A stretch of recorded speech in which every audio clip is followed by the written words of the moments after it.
आज कांग्रेस सदर राहुल गांधी तेलंगाना का दौरा करेंगे। हैदराबाद में राहुल का अवामी रैली से खिताब भी होगा। बताया जाता है कि कांग्रेस तेलंगाना में 17 सीटों पर अपने उम्मीदवार को उतारेगी। हाल ही में हुए असेंबली इंतखाबात में कांग्रेस को इत्तेहाद का कुछ खास फायदा हासिल नहीं हुआ था। कांग्रेस ने असेंबली इंतखाबात के लिए टीडीपी, टीजेएस और सीपीआई से इत्तेहाद किया था। प्रियंका गांधी आज 3 रोजा लखनऊ दौरे पर जा रही हैं। वो पार्टी कारकुनान से मुलाकात करेगी। बताया जाता है कि अब यूपी में कांग्रेस ने लोकसभा इंतखाबात जीतने के लिए खाका तैयार किया है, जिसमें कांग्रेस बड़ी रैलियों के बजाय छोटे छोटे प्रोग्रामों को तरजीह देगी।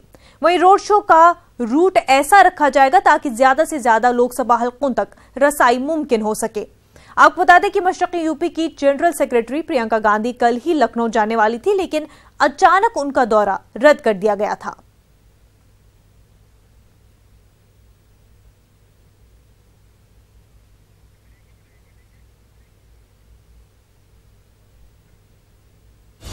नाज़रीन, इस वक्त एक बड़ी खबर सामने आ रही है। गुजरात काबीना में हो सकती है तौसी।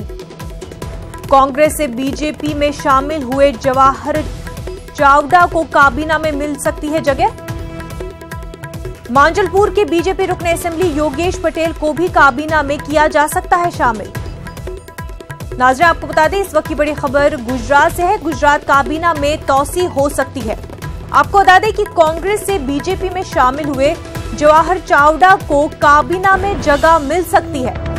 साथ ही मांजलपुर के बीजेपी रुकने असेंबली योगेश पटेल को भी काबीना में जगह मिल सकती है।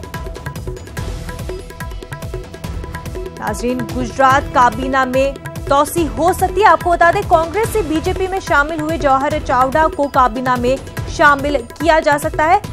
मांजलपुर के बीजेपी रुकने असेंबली योगेश पटेल को भी काबीना में शामिल किया जा सकता है।